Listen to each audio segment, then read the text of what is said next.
How to deactivate Twitter account. Hey everyone, welcome back to our channel. In this video we are going to learn how we can deactivate our Twitter account, so make sure to watch the video till the end. Now the Twitter app, which has been rebranded to X, can also be deactivated by simply opening the X application over here. Once you launch the X or the Twitter application, make sure to tap the profile icon from the top left of the screen as you can find it. As you tap on that option, go to settings and support, and then just go to settings and privacy. Once you come to settings and privacy, go to your account and then just go to deactivate account.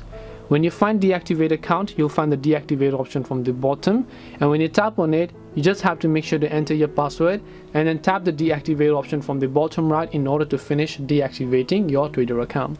This way you can deactivate your Twitter account. Hope this video was very helpful. If you have got any questions, then feel free to leave them down.